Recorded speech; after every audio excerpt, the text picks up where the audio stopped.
I have been doing a lot of research, finding some amazing stories of our ancestors. When you do some research and you dig into things, you find little nuggets of truth and you find some fascinating details and you get the chance to correct the record. I've been doing a series of historical videos, Roger Williams and this. We are talking about the woman who was the inspiration of Nathaniel Hawthorne's novel, The Scarlet Letter. That woman is my 9th great-grandmother, a book published at this time of the Eliot Centennial in 1910 states that Mary Beadle Batchelor was the woman upon whom Hawthorne patterned the heroine, The Scarlet Letter. One of our ancestors, and turned it into a novel. It's really cool. Yeah. That you have an ancestor that was inspired a really popular, famous book, and especially when it's based off of historic time periods and historic people, even if some of the portrayals are fictional. Stories from history related to Salem, Massachusetts, the witch trials. When I visited Salem, Massachusetts, I visited a replica of the dungeons, and those rooms were very small. The people were chained to the wall. Sometimes their hands were together and chained above their head. Sometimes they were chained at the ankles. There was no light, there was no heat.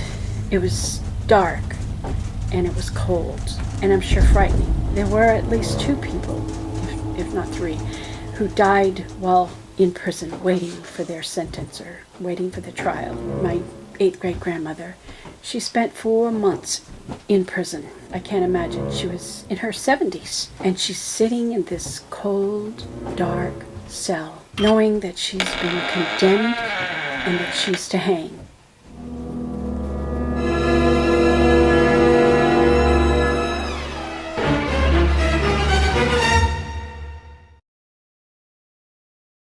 I need to do part 2 of the Witch in My Family. If you want to learn more about this, if you're curious, please look at my Stories from History playlist on my YouTube channel. And all of these together is going to help you understand the Puritan influence and how that affected people and society that actually brought about huge change and a huge development for America, good and bad. Because I love to do historical documents, and I'm especially interested in family ancestry. I've been focusing and researching a lot about the colonial America because for my church, I've been researching and studying and putting together a patriotic vacation Bible school. And so for the past, 3-4 years, we have done a patriotic theme, and we bring out the founding fathers, and I get everybody dressed in costume, and we put on a 3-day vacation Bible school that's for the whole family, and it's really, everyone's been enjoying it. So if you would like to see that, I have a playlist. It's all about patriotism, and it's you can see what our Vacation Bible School program is, and that's what kind of started me on this path, and it has caused me to dig and read and study, and I've been finding all sorts of new revelations, and there's things I haven't yet shared.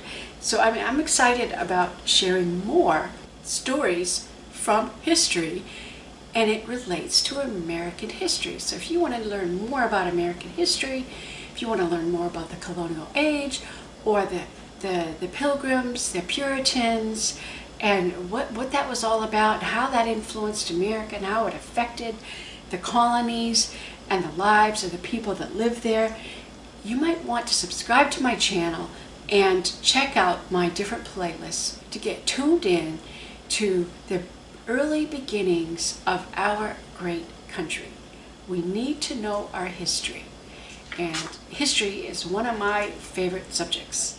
You know, I came across something else. It was very interesting as I was searching online, called the Genealogical Dictionary. It lists settlers of New England.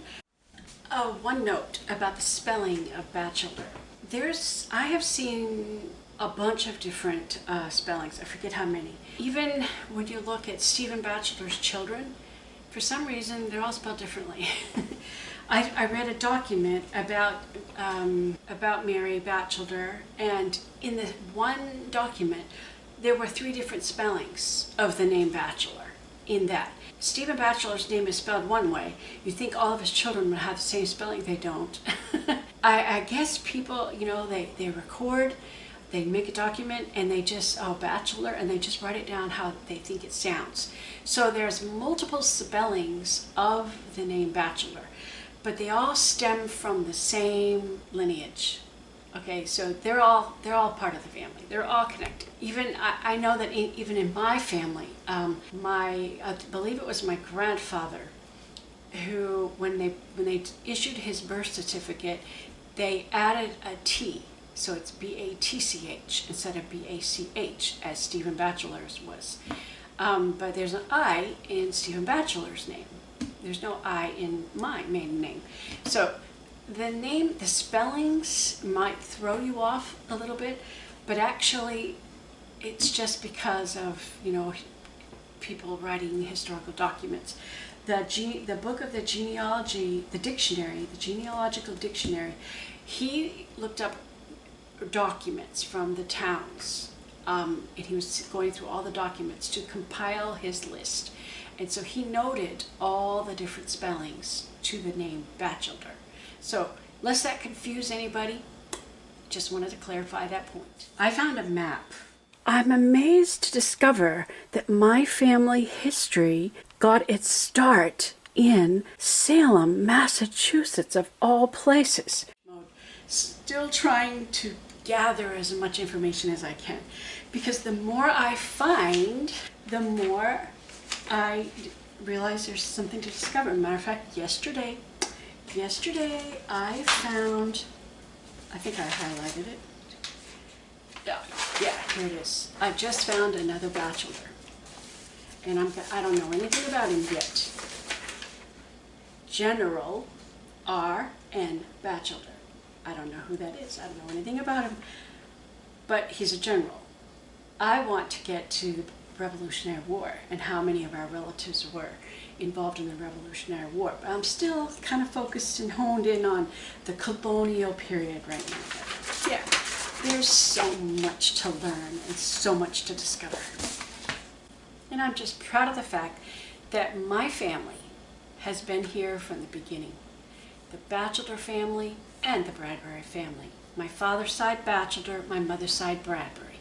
And they're both, the family heritage is there, and the Christian heritage that I am finding. My parents may not be Christians, well, my mother was. But going back generations, I see a strong Christian heritage in my ancestors. Yeah, there's good and there's bad. There's people who go aside. There's people who go astray. You have that in every family. There's good and bad. Nathaniel Hawthorne saw it in his family. There's good and there's bad.